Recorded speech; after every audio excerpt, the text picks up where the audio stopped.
Hey everyone, welcome to Beginnings, the show that asks, where do creative people come from? My name is Andy, I'm the host of the show and a writer and performer based in Los Angeles, California. And ooh baby, what an episode today. Poonam Patel, if you don't know who Poonam is, let me give you her bio very quickly. Originally from Florida, Poonam took a circuitous route to the world of acting that eventually led her to performing with Second City in Chicago. After moving to Los Angeles, she booked her first major role in the ABC family sitcom Kevin from Work in 2015, and since then, she's acted in Adam Ruins Everything, Alone Together, I Feel Bad, as well as many other shows. And next season, we'll be playing opposite Kenan Thompson on NBC's The Kenan Show. Currently, Poonam is one of the stars of Netflix's special, a role which garnered her an Emmy nomination earlier this summer. Emmys are in a week and a half, something like that? Fingers crossed that she also soon is an Emmy winner. I first saw Poonam in a character show at UCB like a year and a half ago. Naomi and I went. We had no idea who any of the people on the show were. We didn't know who she was even after the show because she wasn't listed in the credits. But we kept quoting her because she was so funny. And then we watched Special on Netflix. Loved it. I blew through it in a matter of, I think, like 2 days maybe. And we're like, hey, that's her! Poonam is incredibly funny. She's a great actor. I was very psyched that she was able to come over and talk to me on the show. I think we get political in this episode. I have to listen back to it before I plop this intro in. Gets a little political. So get out your Chomsky and Zinn books and follow along. But yeah, if you haven't seen Special, by the way, it's fantastic. If you listen to Naomi and my podcast, Couples Therapy, we actually talked to the creator, Ryan O'Connell, a couple months ago. He's great as well. So check out that episode. And hey, if you want the trifecta of leading actors on the Netflix show Special, I believe my friends Damien and Ann, their podcast, which is great, it's called You Might Know Her From. I believe they had Jessica Hecht on. So there you go. For every one of your possible interviews with the lead actors in Special needs, I've given you your routes to go on. Hey, and for one of them, you just have to continue listening. So couldn't be easier. I do think I was a little nervous in this episode, not just because I was talking to Poonam and I think she's so great. So I was nervous from that, but I was also nervous. GarageBand shut down about 2 minutes into our interview. I restart it right there. But when it shuts down, it erases everything you recorded. So that made me a little sweaty and paranoid. I don't know if I articulated myself quite as well as I could have or should have. You could be the judge of that, though. Anyway, by the way, if this is your first time listening to Beginnings, thank you so much for checking out the show. If you want to check out other episodes, you can find them on your podcast app. All of them are on Spotify. You can download all of them at beginnings.libsyn.com.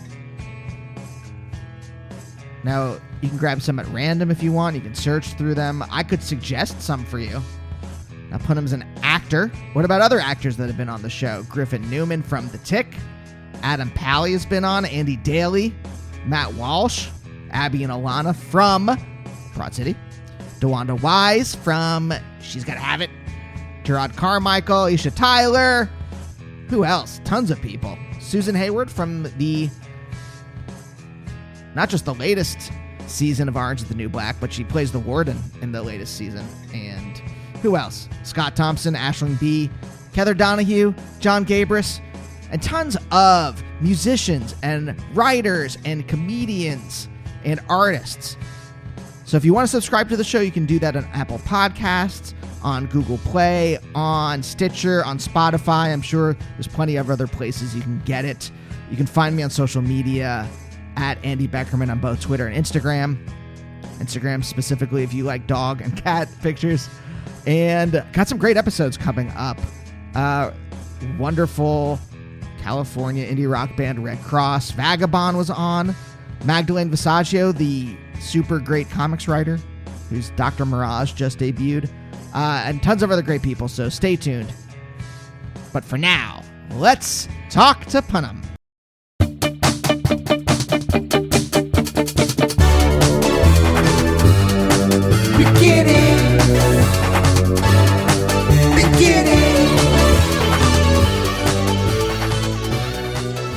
So we were about 2 minutes into recording, and this, and the GarageBand shut down, and so is now this on GarageBand? Are we going to do like a musical number later? Or? If you want to, It's probably for the best we don't. I have a guitar right there. If there's a specific, if you're good at musical improv, I can. I'm very bad at it, actually. But so now my paranoia is spiked. Oh, because you don't know if it caught the beginning of our conversation. Oh, it did. It definitely did. Oh, this okay, is all. okay. I'm just mentioning this because we're restarting from the beginning. But I like the audience to know where we are emotionally. Yeah. Because I think that on edge. I think that affects how the conversation goes. Yeah. So the GarageBand shut down 2 minutes into us talking, and now I am anxious.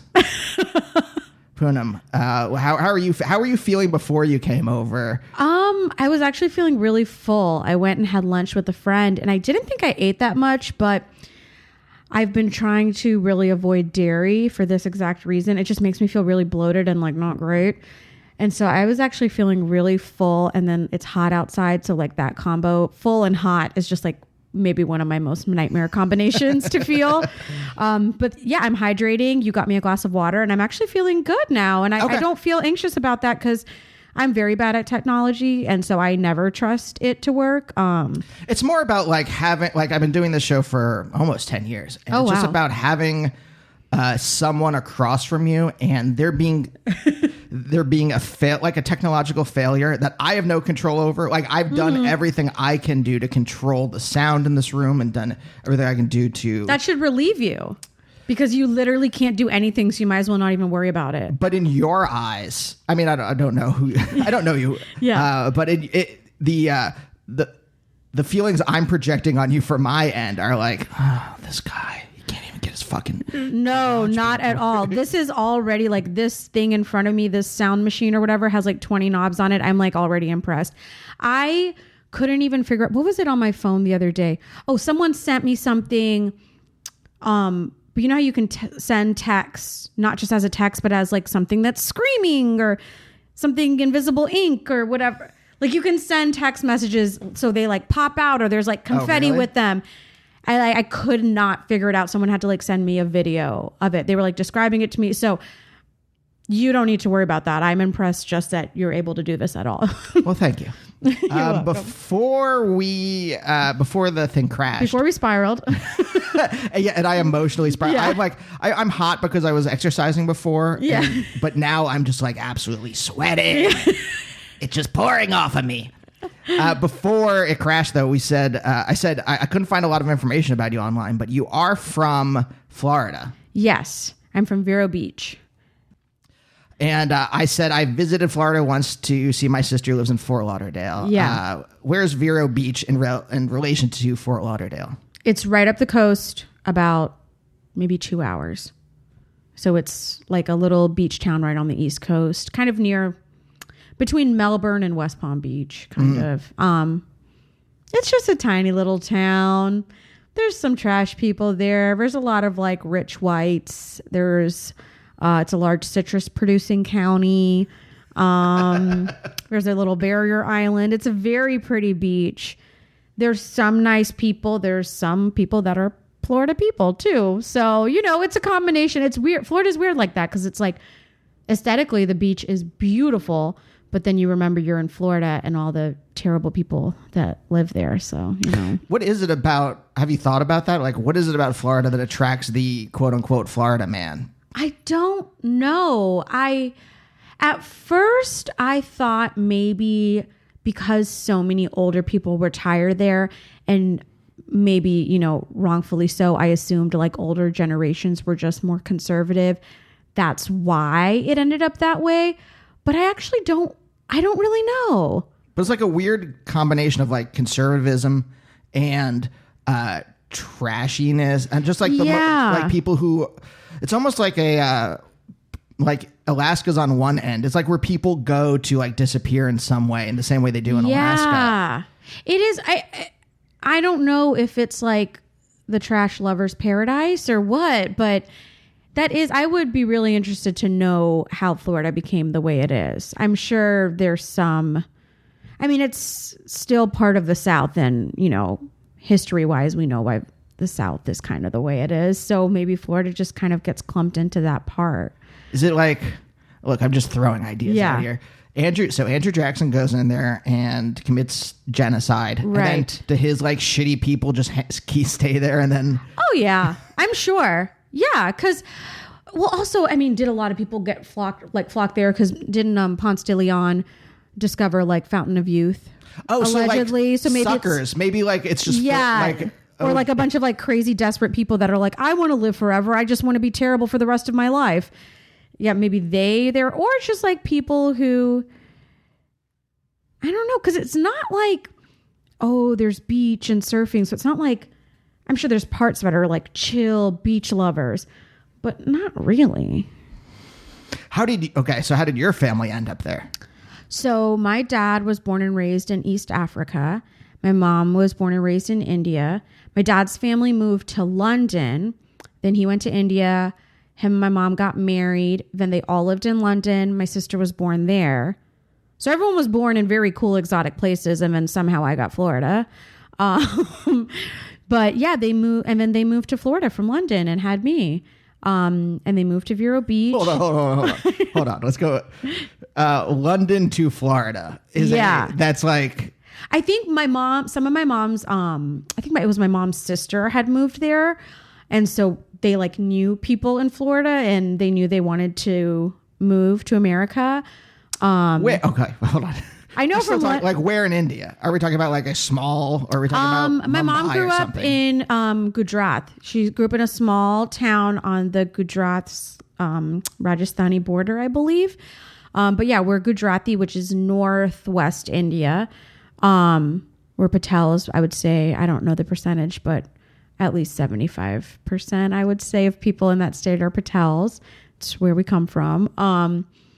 Yeah, she grew up in a pretty small town, and she went to college there. She went to school there. Yeah, and then she got married and moved to London, like left her country and moved to a completely different country. I mean, it must have been insane. When I think about my parents' lives or my like grandparents' lives, it's like very hard for me to ever complain, because I'm like, oh, I have not struggled in that way. Yeah. Like that's insane when we think about what our parents have had to go through. Yeah. My mom has lived on 3 separate continents, as has my dad. Was she excited to move to London? I don't know. I think she had just gotten married. She's in her 20s. I'm sure there was something exciting about it, but I'm sure there was probably something really scary about it too, because she doesn't know anyone there. But all of my dad's family was there. So then she knew them, and then she started working there. So I think she like met people through that. But she knew English and stuff like that, because a lot of schools in India they call them like English mediums. So they teach in English, so you learn it. I mean, how lucky are we that we make everyone else in the world learn our language, and like, God forbid we ever try to learn someone else's. Yeah. Look, Naomi and I were just in Amsterdam, and I love Amsterdam. It was amazing. Besides the fact that we were there with her mom, who, difficult, let's just say. Okay. But literally, like, everyone, like we tried it sometimes to like look up things in Dutch, and it didn't matter. Like, everyone. I know. I try and learn. Which I felt bad. I felt bad that I was like, I know, because you don't want to be that American. Yeah. But it is hard. But I feel like I've gotten really good at Spanish, because last year I went to Argentina, and this year I went to Mexico twice, and then I was in Spain and Menorca. And so I feel like I've now like practiced it enough where I feel like I can really get away with, not get away with, but like really survive in Spanish speaking countries. But then last minute I decided to go to Paris, and I like had not brushed up on any French.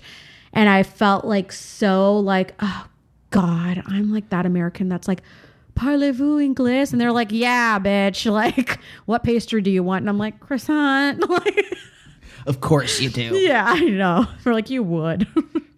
But wait, okay, so okay, I'm sorry, I'm tracing back because Yes. like there's a lot. Where in East Africa, Cote d'Ivoire? He was born in Kenya, and then they lived in Uganda.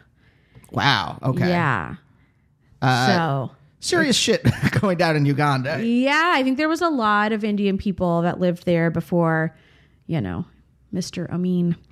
But I don't think I think they got By the way, I out. like how I refer to like Idi Amin. I know. Serious shit going down in Uganda. Pretty bad.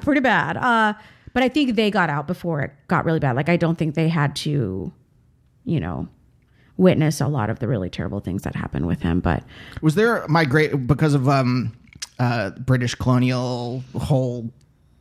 Every time I try to describe like the worst stuff in history, I'm just like, oh, the whole colonial thing. I know. Well, it is a whole colonial thing because it was happening literally everywhere. So India had British, and then I think in the South, I believe they had Portuguese as well. Because I think like in Goa and areas like that, there was like a Portuguese influence. But I remember reading once, because I was wondering too, I was like, and now how the hell did my grandfather end up in frickin' Africa? Like, but Mahatma Gandhi spent time there as well. I think a lot of Indians went there for work. I think there was like job opportunities there. So a lot of Indians migrated there is what I've read, but I'm sure people went for different reasons. But my grandfather was there, and then my grandmother got married and moved there when she was really young, like 16. Which is crazy. I'm Again, yes. You're like, trying to think. I can't even. I'm trying to think. As you're Can't even date, like, let alone think about like getting married in my teens. But it was normal back then. But it's like horrifying to us now. But like that was a reality back then. Yeah. As you're talking, I'm thinking like, I wonder if there's a similar feeling in you. Like my family is like diaspora Jews. Like we can trace ourselves back to Spain, and then we get kicked out during the Inquisition. Right. And then kind of migrate over to Eastern Europe and someplace, and then get out of there before shit gets real. Oof. Yeah. Do you feel I guess there's a direct connection. Your mom is right from India and then moved here. I don't know, but do you feel like a diaspora? Do you feel, okay, this is why I asked this. Do you feel rooted? Do you feel like you have a rooted connection? Here in America, for myself, even though I'm second generation, my grandparents immigrated, so I'm You're second generation. Your parents were first, right? Yeah, I think because that's I'm what- first. yeah. Yeah. I still don't feel rooted here necessarily. It's hard. Yeah, I mean, I think definitely like being a child of immigrants, you go through like a major identity crisis because you are trying to keep your culture alive, or your parents more so are really trying to keep the culture alive here, which I'm so grateful that they did. But also you're trying to survive here. And in order to survive, especially growing up in like a white space, you're just trying to blend in. You're just trying to assimilate. And it goes beyond assimilation. Like I feel like there was a time in my life where I really was like just trying to be white, because that's like the safest thing. And that's the thing that's accepted. And that's the thing that you see as a position of power, and you're given more opportunities. So like throughout high school, I think during it, I didn't realize it, but like we celebrated a lot of like Indian holidays, like culturally, but like religion was never like really forced upon me, or like we grew up culturally like Hindu. But I was never like, my parents were never like, you're Hindu, you have to believe this. They kind of presented a lot of it to me as like stories to learn from and like cultural traditions. And I like loved it. I participated in like, traditional Indian dances and dance competitions. And even in college, I like choreographed an Indian dance team. And it was like, I was so grateful that was like taught and like really like they really exposed me to a lot of that. And we went to India a lot growing up.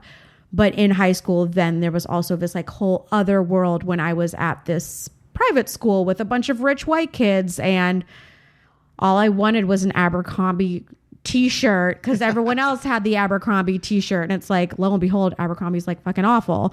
And I guess that's just part of being a teen. whatever group it is, you're just trying to fit in all the time.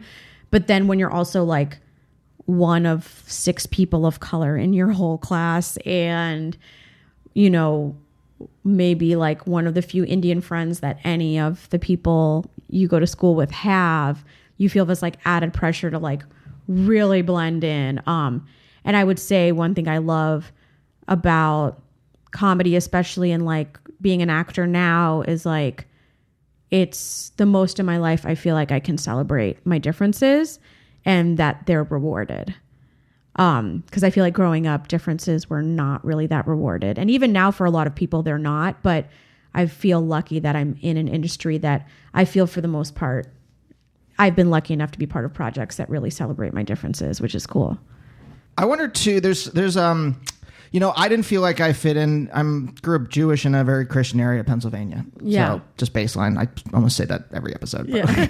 I won't go into it too much. But like, because I was outwardly white, I didn't feel like I could be weird. I didn't feel like I didn't feel like I wanted to fit in because I was already weird. And I knew I was weird. Right. In some way, some kind of repressed way. I'm just like, oh, I don't, you know, for whatever reasons, either like because the music I liked or because I had a menorah at Christmas time or whatever it was. But like, I wonder what the pressures were on you in, you know, in this very, you know, one of the only 6 POCs in a super white. Was it also like class distinction? Were you? Yeah, everyone was extremely well off, and we were like comfortable, but you know, my parents own convenience stores. They were working their asses off 7 days a week to send us to this private school.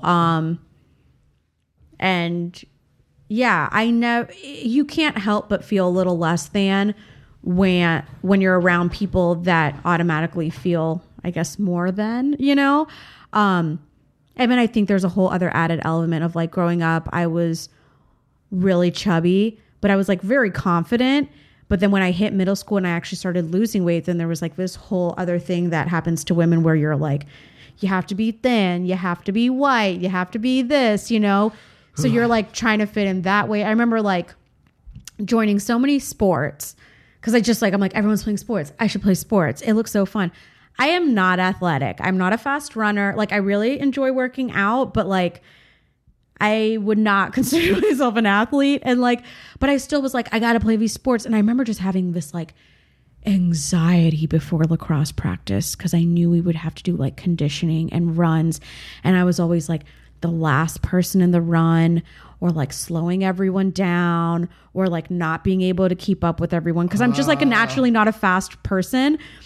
And I just remember like that anxiety, and I have so much compassion for my younger self because I'm like, I'm glad I pushed myself to do it, but at the same time I wish I could have been like, you don't have to do this, it's okay. Like for a long time I didn't do like group exercise classes because I would just get that feeling. And now I'm on ClassPass and I love it. And I've like really embraced that feeling and I like don't care anymore. But gosh, like just even thinking about the anxiety, I remember I like pretend I was like a very smart student, but I'd like sometimes pretend that I needed extra help just so I could miss the beginning part of practice, like the first 30 minutes where we're just like running and sprinting and doing agilities.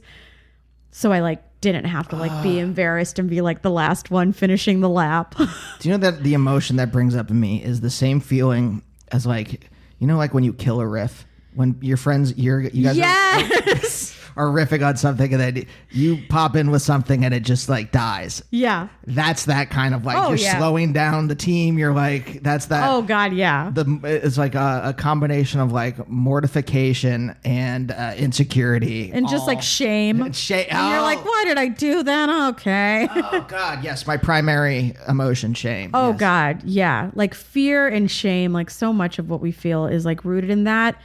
And it's like, yeah, outside sources put it on us, but like, I would say sometimes like you're putting it on yourself too. Oh yeah. At this point, you know, yes. And and at a certain point, I'm like, it's like narcissistic to think that anyone's even thinking about me that much, that I should feel ashamed of it. I'm like, they're not even noticing what you're wearing or what you're doing, but you're automatically being like, this isn't good enough. I don't look as good as them. And I'm like, nobody cares. Like, truly. So, okay. Your parents, so you have a family in Florida. Yes. And they decide to move there. What's going on in London at that time where they're like, this place sucks. We got to go to the worst part of America. I don't know. I think it's just a move they wanted to make. I don't, I should ask them. I'm sure there was layers to it, and yeah, maybe it was just an opportunity presented itself, so they took it, kind of thing. How old was your sister when they moved? She must have been like 4. Oh, okay. Because so she really she's 4 years older than me. Yeah. She didn't really know London then. No, I think she has some memories of it. But she doesn't have like a British accent or anything. She wasn't formed by London in a way. No, I think she has a soft spot for it and still likes it. But it's really interesting because, we're like, oh, the British and London and woo. And I'm like, they kind of getting away with a lot because they're like the number one like culprits of colonialism. And it almost feels like we're like, oh, British, so cute. Oh, wow, so charming, the royals. And we're like, do we forget that they were like the number one terrible people for a very long time? My friend Josh has a line about like, we tend to think like Americans are so like dumb and trashy and stupid. And then he's like, in the 90s, like Baywatch was the number one show in the world. Like no other country gets to just to hold anything over us. We are Especially so privileged Britain. to live here. Yeah. Yeah, it is weird because as terrible as it is for so many people here, and as terrible as the things that this country is currently doing are, there's still a reason people are literally risking their lives to be here. I was listening to this woman on NPR the other day, and she was like very nervous about like the upcoming ICE raids, and it's fucking horrifying. It's devastating. They're Nazis. It's basically what it is. I mean, in my lifetime, this is like one of the worst things I've ever witnessed. It's crazy. But she was just like, and they were kind of asking her, they're like, is this what you wanted? And she's like, I can talk about it here. She's like, where I came from. She didn't disclose where she was from. She's like, where I came from, I couldn't even openly talk about what was happening to me and how unsafe I felt. And it's like, here you're still unsafe, but at least you have the right to talk about it, and you have a job, and like despite all that, people still want to come here. Like, so think about how bad it actually is for so many other people that don't live here. It's so confusing and weird because sometimes we're like, oh God, I fucking hate America. I hate Trump. I hate all this stuff. But also it's like, we live in California and we are like so lucky we get to live here. Yeah. It's tough to describe. I was gonna say it's difficult. Like, it's not as difficult as being like, an undocumented worker somewhere who's constantly under threat. There's a strange. How about this? It's a strange consciousness living here. Yeah. As the country kind of descends into fascism, but yet we're still in a privileged class. Yeah. And nothing like I can call Adam Schiff all I want, which I did. Right. And I'm like, hey, are you gonna do? He's one of the people that first voted for ICE. That's my rep. That's my rep here in Los Angeles, and he's one of the first people. So like, I can say like, "Hey, are you guys going to do something about the concentration camps?" And they're like, "We'll pass your comment on." I'm like, "That's like, I don't know how." Yeah, it's not a comment; it's a need. It's like it needs action. Yeah, yeah. It's very weird,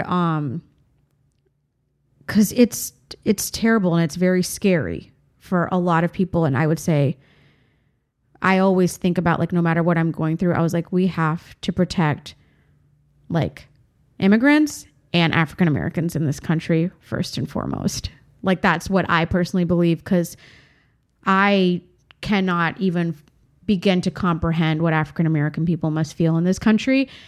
And I'm like, and despite everything that's happening here, it's still safer than other parts of the world. Like, think of how bad it is in other parts. If like this is awful, but we can still like take to the streets and march about it. Well, not all of us, but like, some of us can still do that. We can still be vocal about it. And yeah, it's confusing because we don't want to minimize anyone's problem. But at the same time, I'm like, oh God, things are even worse than this in other places, but that doesn't mean we should live with how it is here. I mean, did your parents were they okay emigrating to Florida? I think it's a difficult process. I think that's one of the core issues is that, like, if it was easy to become a citizen here, if the process was easy or accessible, then there wouldn't be this big of an issue.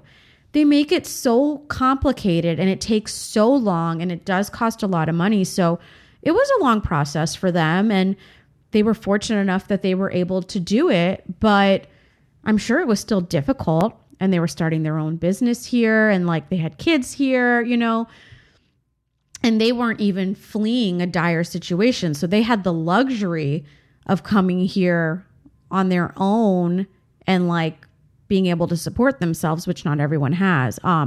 So I think their process was probably easier than a lot of people trying to come now, because I think back then it probably was also not as strict as it is now, and oh God, I was thinking about it the other day. I'm like, what if like they came here and my sister had been taken away from them and separated? Like, Jesus Christ. You know what I mean? Like you can't even imagine that. Like your child being taken away from you. Like what fresh hell is this? Like, I don't have words for it. I get stymied because it's such a. It's overwhelming. Yeah, really. It's just so disgusting. I mean, again, like words fail in a certain way. It's disgusting. And I don't know what the fucking delay is. Like, I don't know what anyone's trying to figure out about this situation, but they're not doing anything. I think it's like, well, institutions are making money off of this situation, and certain people's agendas are being pushed, and they're instilling a fear, and fear is power to certain people. Moderate liberals overall treasure civility and the status quo. And if that means that there are concentration camps here, but they still are in power, like with Nancy Pelosi, it doesn't matter to her in a certain. I mean, she may personally care or not care. I don't know. But like, it doesn't matter to her because it doesn't affect her job. She'll still get elected, and the top people in the Democratic Party will still get elected. Consultants will still get paid. Right. So it doesn't really. It's not urgent for them. They think they may personally. Because they're so comfortable. Yeah. Yeah. They may personally think it's bad or not, and be like, oh, we probably shouldn't have this in this country or whatever. Or they may think that it doesn't, they may like it. I don't know. Either way, it just doesn't, there's no urgency for them because it doesn't affect them. So they're fine. Yeah. They're fine keeping everything as long as the status, as long as there's no change in the power structure for them, they don't care.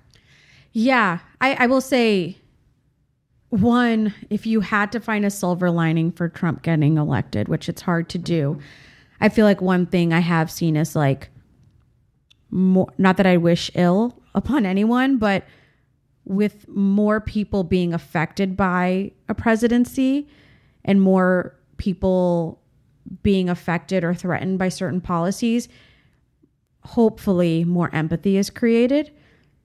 And you can try and at least understand what other people have been going through for years and years and years. Because there's lots of middle, upper class people who were just living life and they're like, it's fine. But like once your healthcare or once your like rights are affected, now you'll start caring.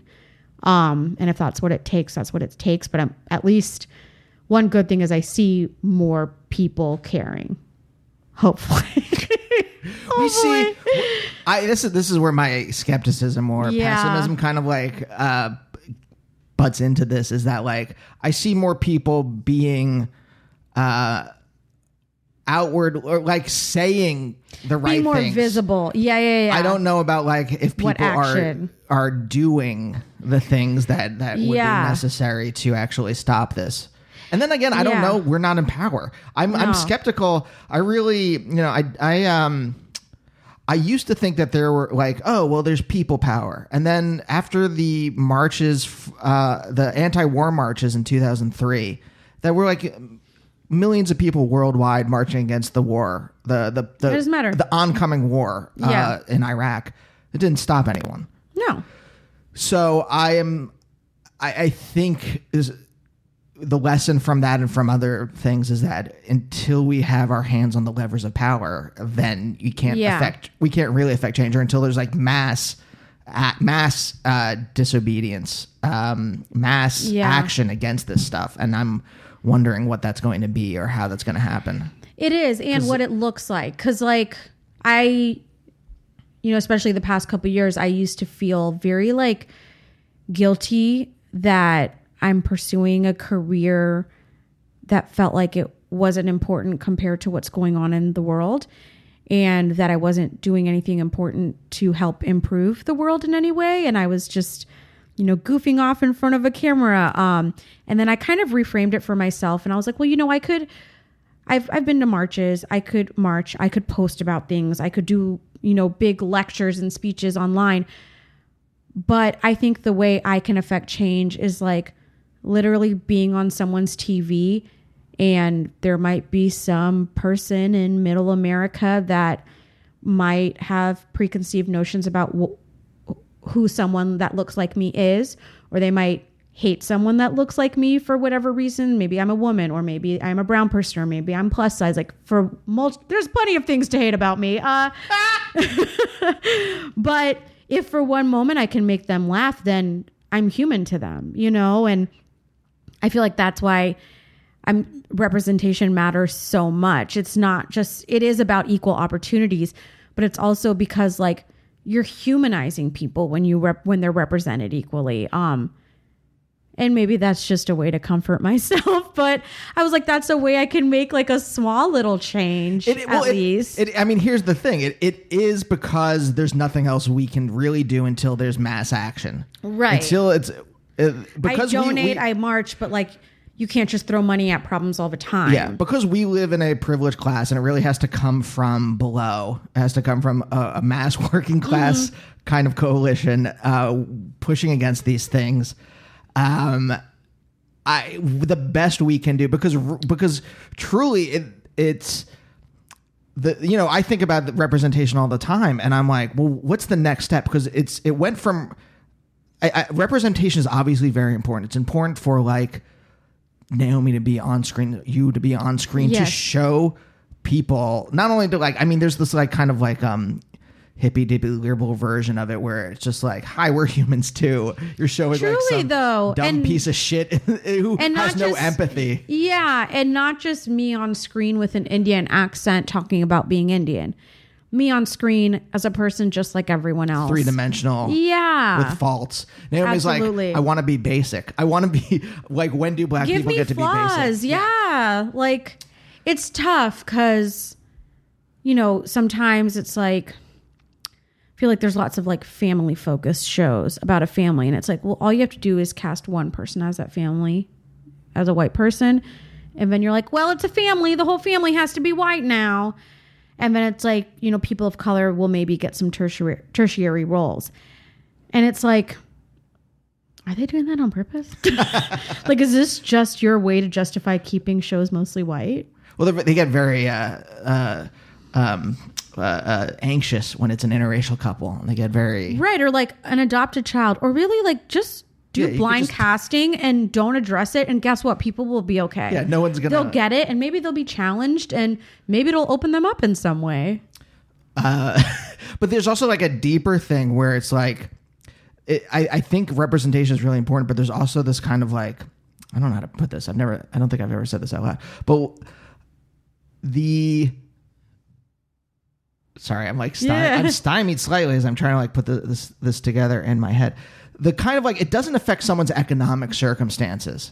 And there has to be a deeper, I think something deeper too, to spur people, because I think obviously representation is important, but like what's that, like the political part of it? That's like, because we won the culture war and then Trump fucking happened. Right. So what is that? What is the economic thing? What is the way that we can alleviate shitty people's economic circumstances as well? I think it's like this, and non-shitty. I'm not talking about just shitty racists. I'm also talking about everyone else. Well, there's people. I mean, I think it's like racism has really been redefined and normalized in this country. It's like growing up, it's like you say the word racist, you just think of a Klansman. But now it's like, no, there's people that are liberal that still have low-level racism instilled in them because that's just what you've been fed growing up. So not all people that have elements of racism in them are just these like evil murderers. There's people that maybe mean well, but just haven't deprogrammed their brains from what they've been taught their whole life, you know? Barbecue Beckys of the world. Right. Well, I mean, oh God, I can't even get into that. But I think there's also this like false concept that equal rights means less rights for those in power.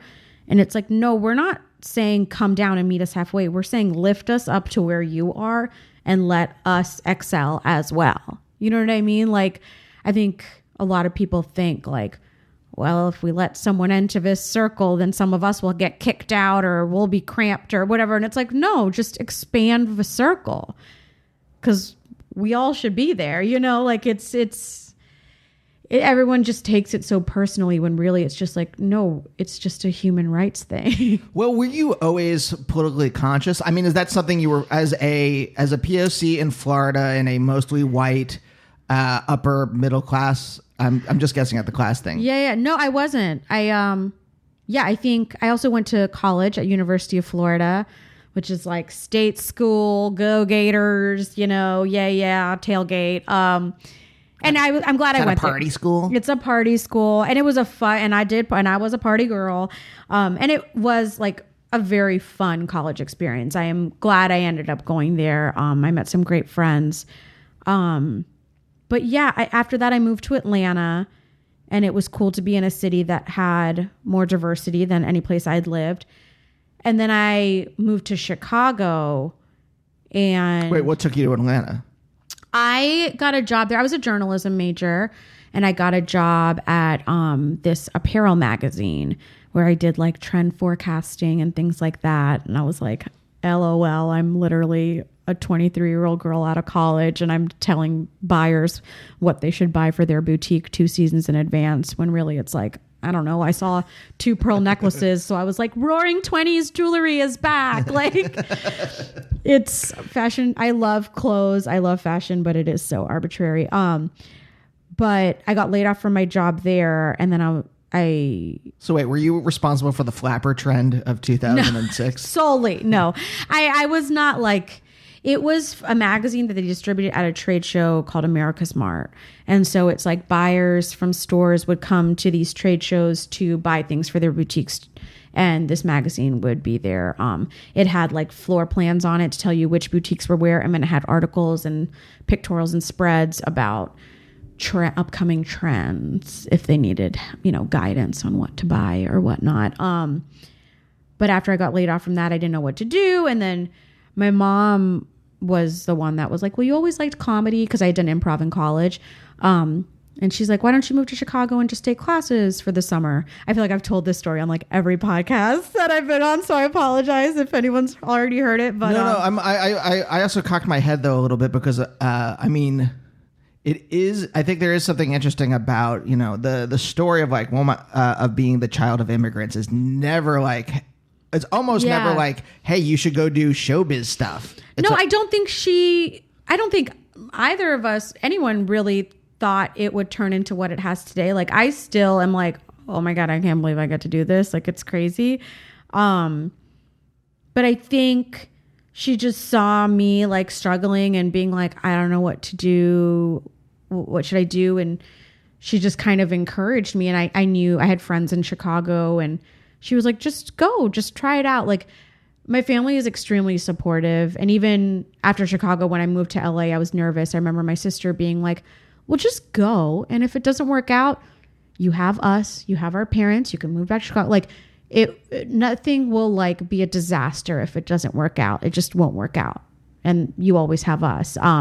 So I feel like when I get that support from my family, it makes me feel really like confident in taking risks in my life and my career, which is a really privileged and like very blessed place to be, because I know not everyone gets that. Are they emotionally open people, your parents?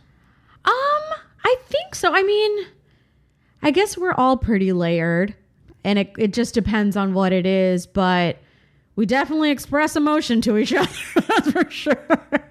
We were not ever a family that's like the polite family that's like, well, that's disappointing. You know, we were like, what are you doing? No, get away from me. Like,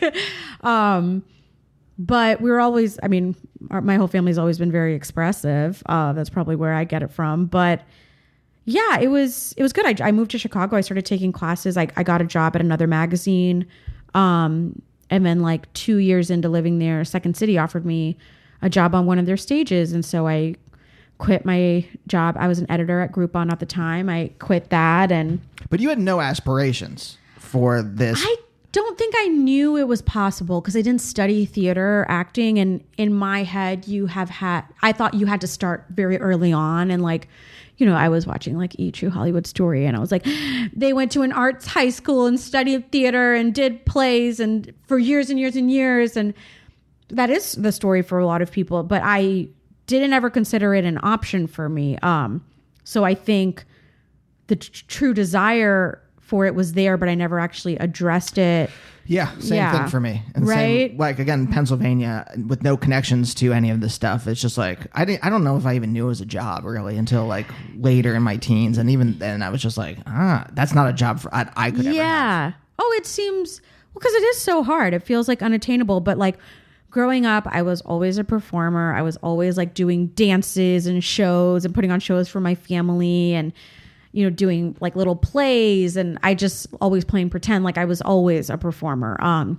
But I don't think I ever realized, I just always thought like, oh, I love to entertain. And obviously I love attention.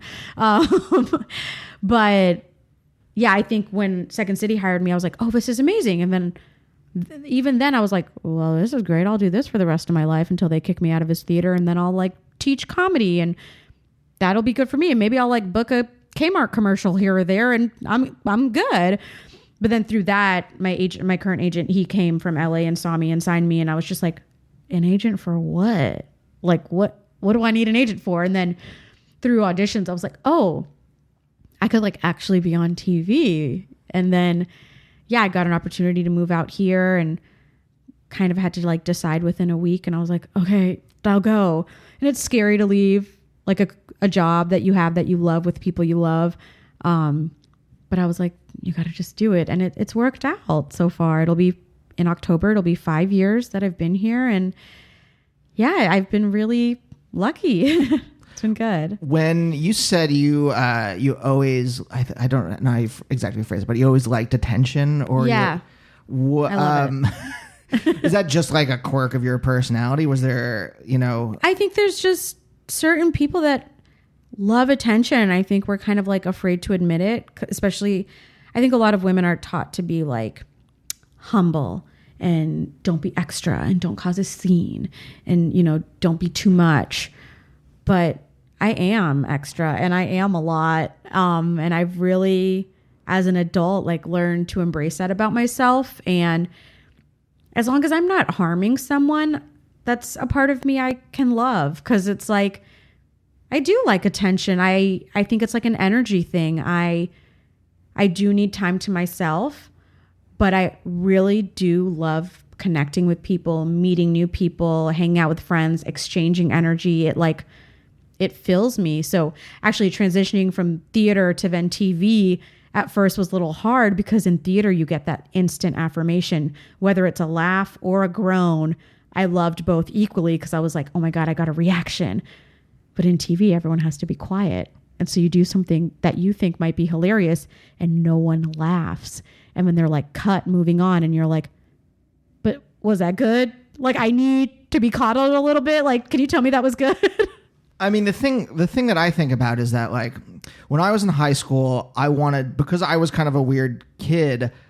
I wasn't like an outcast, but I just knew I was weird. Yeah. And I was just like, I floated I always say I was in the middle. I was in the, I wasn't popular, but I wasn't. You were existing. Yeah. I had friends in all the strata of high school, but I did want to hide. I want to like, I dressed quote unquote normally. You know, I didn't like do anything weird. I didn't like have a mohawk. I'm just like, I'm going to like blend in with everyone and I'll just be like mentally weird. Yeah. I'll like the indie rock and I'll like, you know, weird sketch comedy and stuff like that. I mean, because one of the things I was trying to think, I'm like, I've only seen some of your comedy, but you seem to gravitate towards like weird comedy too, as well. Yeah. And I'm wondering how that forms for you. You know, how does like, were you a weird kid? Yeah. I think I was weird. And I think, especially when I was super chubby, there was a time in my life where I was allowed to just like be.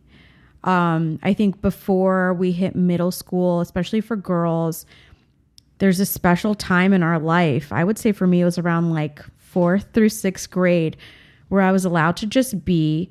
I wasn't aware of gender roles. I wasn't as exposed. Like, I'm so grateful we didn't have to grow up with social media or even like the internet.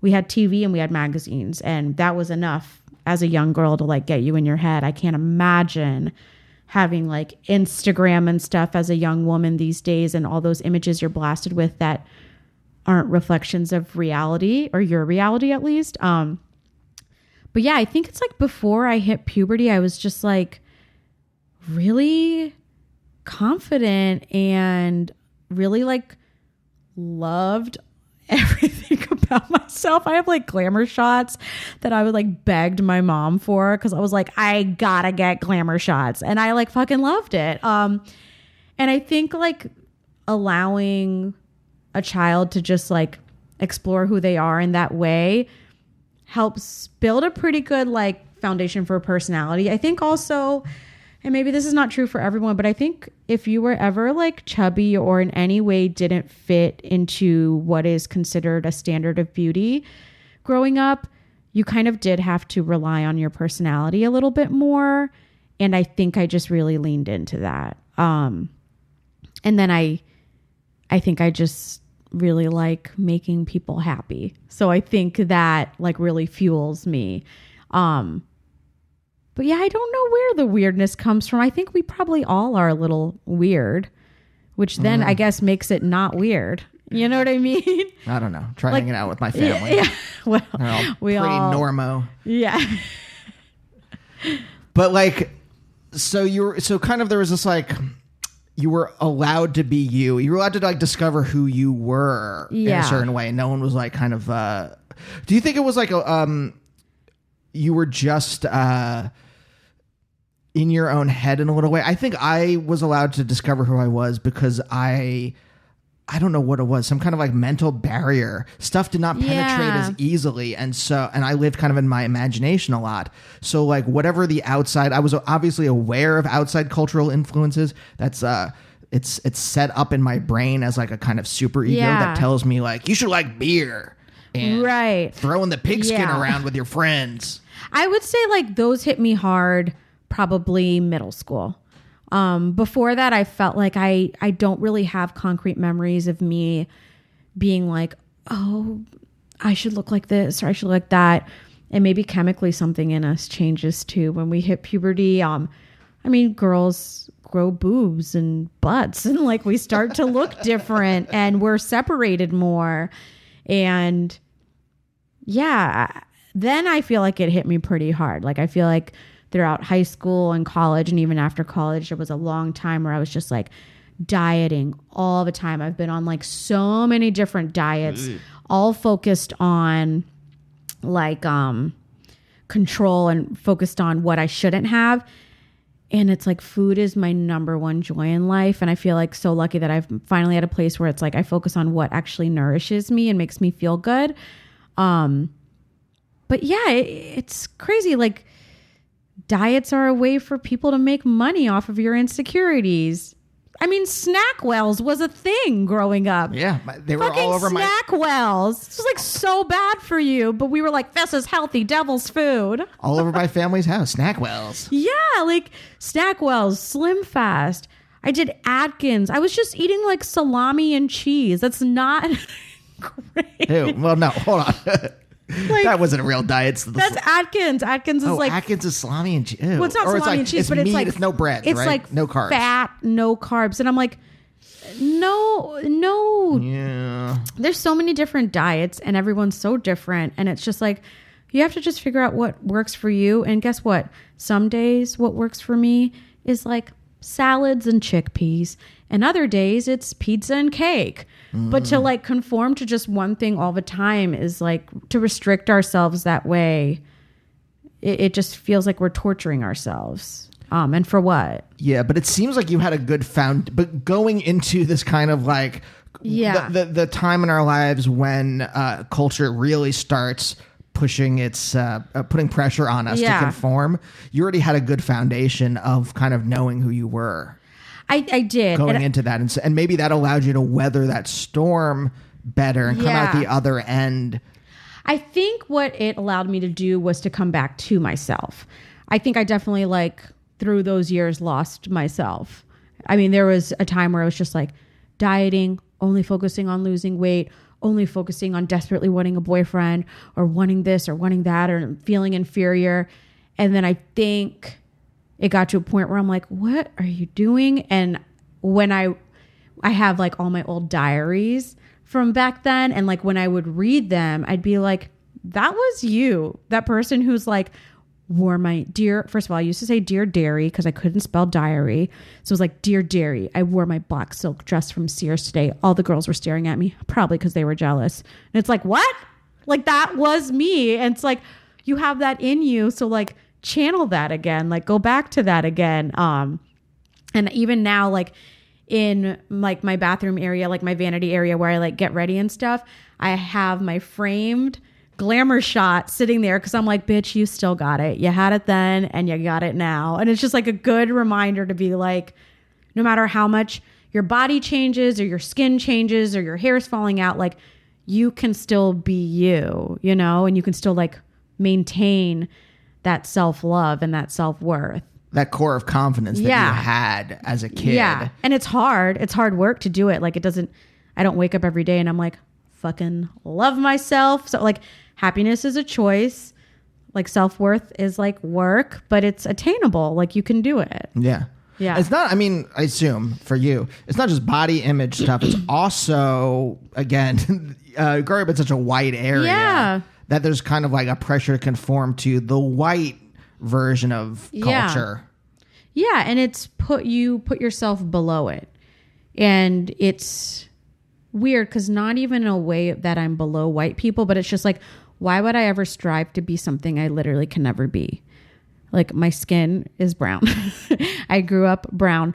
So stop trying to be something you literally will never be because it's not necessarily better. It's just something different that you are not. So yeah, I feel like it's all about just like reframing things instead of being like, because I also don't want to fall into the thing of like, I'm better than white people. It's like, no, we're all just coexisting. Well, we're all just existing, not coexisting. We're all existing at the same time.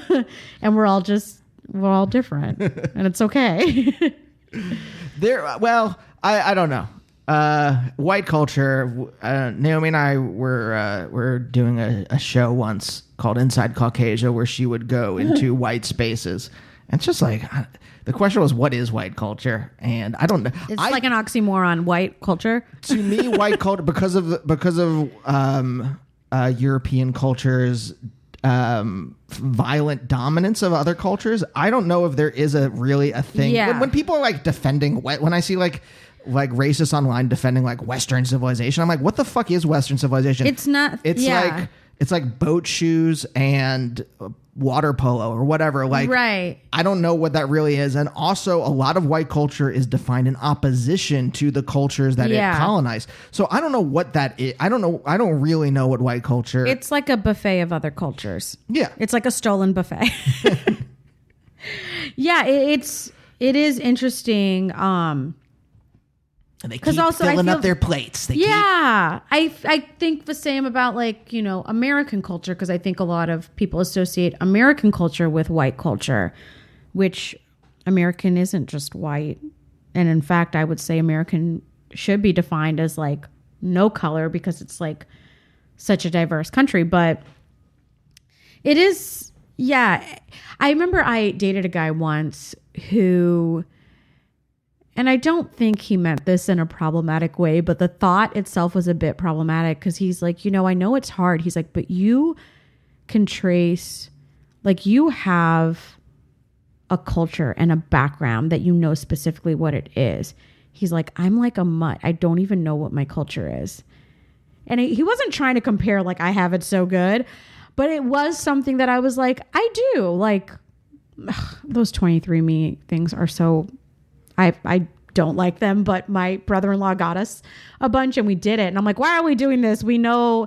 And it was like, I am 97% Indian subcontinent, 3% Ashkenazi Jewish. So we have that in common. But it is like a cool feeling to know exactly where I came from, exactly what villages we came from and what part of the country. Like when I go back to India, even though they can tell, even though I'm fluent, like they can tell I am not from there. It is cool to be in a country where I'm like, this is where like my people came from. And like, just to be in a space where everyone looks like me. Like I'm just not used to that. And I like the last time I went to India, I was like, oh, I feel so empowered. Oh, this is what white people feel like all the time. Because I was like, literally, people here look like me. It was like insane. It's like an insane concept to me because I'm always used to being the only person in the room that looks like me, which now I love because, full circle, love attention. But yeah, it is a weird thing. I don't really know how to define white culture. I mean, like boiled food or... By the way, two things. A minor thing. Has anyone ever done Middle Eastern Indian fusion? I was just trying to imagine like for food? Yeah. Yeah, probably. Imagine some kind of like combination of like a latke and samosa together. Oh, I'm sure they have that. I got to find that. The other thing, do you think that then the like loving attention was part of like standing out in where you grew up? I'm wondering. I think it went, I feel like I've lived two opposites. I lived first half of my life, well, where attention's always been something I loved, but the standing out thing was like my worst nightmare before. And now it's like, I like that I stand out. It benefits me in my career if I stand out. Like, it's rewarding to me. And it's celebrated. I think it would be nice to ideally not need outside affirmation from anything and just be great on my own. But truth of the matter is most of us do. And so when things that you have been taught aren't ideal about yourself are then celebrated, you do begin to celebrate them too. And it does help. Sorry, I'm in my head. I'm like, what about a samosa filled with falafel? You could. I don't know if it would be any good. It might be too dense.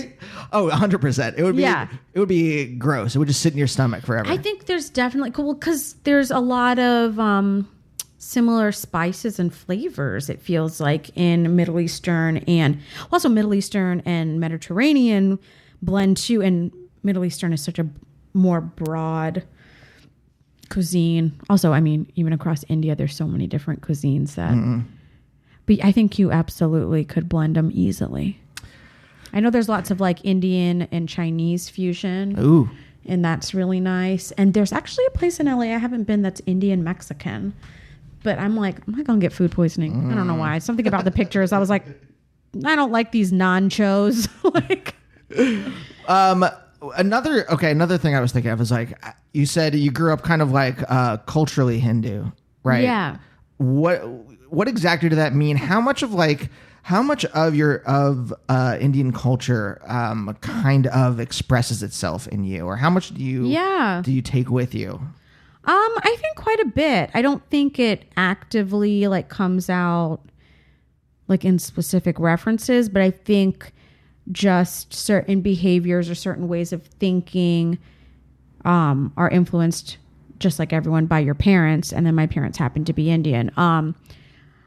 I think it's like there's a lot of concepts I was taught through Hinduism that I like that have affected the way I think about like the world. Like a big concept of Hinduism is like petals of the same flower.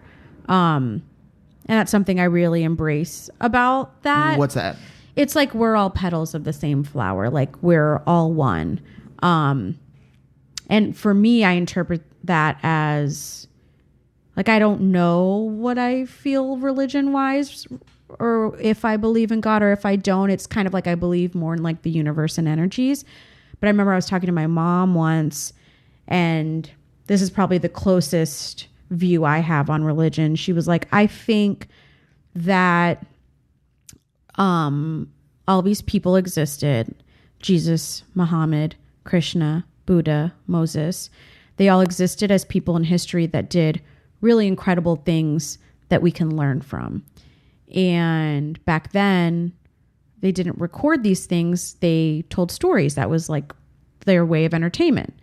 And when we tell stories, we do naturally exaggerate. So over time, this man who gave food to a village, you know, eventually he turned water into wine. Like, I think all these like fantastical elements that come into like all these holy texts came from like exaggerations through storytelling, but that maybe these people did exist as just really great people that we looked up to and learned, and then they became prophets or gods or the son of God or whatnot. But the focus was more to just like learn by example and like learn from stories across all the texts, because there's so many similarities across religions.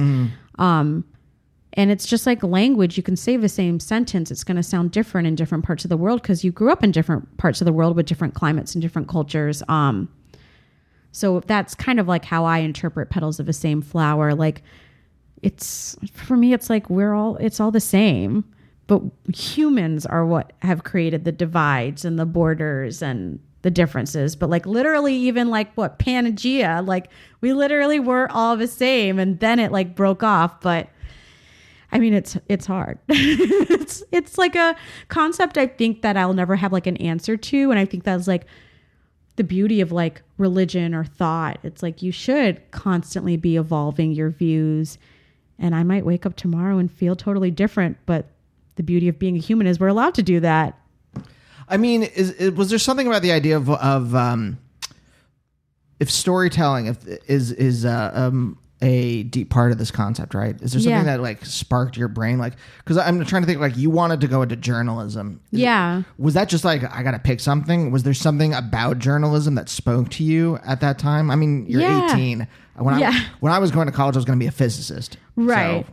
I think growing up, I really wanted to be a fashion designer. I have like a big old Lisa Frank binder full of all these drawings. Like my big piece de resistance was a dress with a choker attached. And I was like, this is what's going to put me on the map. I'm going to be in 17 magazine and YM. I'm going to be the girl that designed the dress with the choker attached. But then after that, I was like, always really smart, always got really good grades. And I think that equated to like, you should be a doctor or be a pediatrician. And I was like, okay, yeah. And I'll do Doctors Without Borders and join Peace Corps. Blah, blah, blah. And then I was like, I don't want to do that. I was always more drawn to like the arts and English. And I think I always just loved writing. I was like, since I was really little, I always wrote lots of stories, like loved writing in my diary. And so when I thought about like a major with writing that wasn't just English, I thought of journalism. And I think initially I wanted to be like a foreign correspondent, like Christiane Amanpour. And then after that, I did a internship with CBS Sports one summer, and I wanted to be like Michelle Tafoya, like courtside NBA. And then I was like, who cares about sports? Do something more important. So I was back on the, foreign correspondent thing. But then I just went the magazine route, because I think there's certain careers you have to have a certain personality. And I think like something like being a doctor or something like being a journalist, I wouldn't be able to detach. Like I wouldn't be able to leave work at work. I think I would carry it with me. Like I wouldn't be able to like see things and not. And sometimes that makes a really good journalist because you are affected. And other times it makes for a torturous life. Like the haunted homicide detective. Yeah, like truly, like I wouldn't. How would I say homicide? I mean, maybe. Haunted homicide detective. But yeah, I feel like I don't know. I just felt this thing about myself where I'm like, you won't be able to leave work at work. You'll become way too invested, and you'll just be like sitting around all day, truly haunted. I used to go on this website called IraqBodyCount.com like almost every day. And it listed all the people who had died in Iraq, Iraqis and U.S. soldiers, how they died, when they died. And I would just like read it. And then I was like, what are you doing? Like, it was just like I would become like consumed by things, and it would just feel like devastating to me. So maybe in a selfish move, also I gravitated towards something easier to digest for myself. What are the ethical kinds of structures that you grew up with? Does it come? Do your parents teach you? What are the ethics of Hinduism? I mean, is that what you grew up with in terms of that, or is it just like a general kind of like Western like golden rule type? I think it's I don't know what it might be a combination of things. I think my parents are just good people, and I definitely learned kindness through them. Like, I saw them be very kind, very supportive to the community around them. Working in convenience stores, I saw them be really kind to customers who came in, no matter who they were. I saw them help people out a lot. So I think that's just how I was taught to like be. And then, like I've seen them, they're both really funny people. I've seen them like host dinners a lot and entertain a lot. And they were always just like, our home was like always open to everybody, to family that was moving here from India or guests that were coming into town. They always gave with abundance. And so I think that was probably one of the core things I was taught, to like always be open and always be giving and kind. And I will say specifically with like food and cooking, we like never lacked in food. So when I go to like someone's house and they've only made like a specific small amount for each person, I'm like, that concept is like crazy to me. Like, if one person's coming up, I like cook for 4. Cause like my mom and dad like always made like more than enough for everyone to eat for like 3 days, because like their nightmare would be there's not enough food for everybody. And I don't know if that comes from growing up in places where maybe there was a bit of a lack, I don't really know what the psychology behind that is, but they passed it on to me. So I have a giant crock pot. I live alone. I'm making food for like 6 people all the time when it's literally just me. We're at the end. Yeah. How do you feel? Okay, so we started, you were feeling good. I was feeling paranoid and anxious. Yeah. Are you feeling better?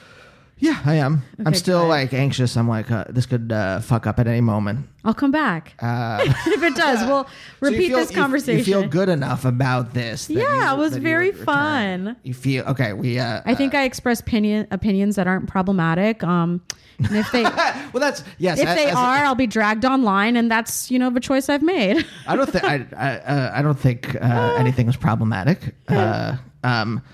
We, children of immigrants, grew up in Florida. I'm just like recapping. Yeah. I'm like going through the. Went to college. Do we hit everything that you would if we talked about? I guess we were talking about childhood, my present life.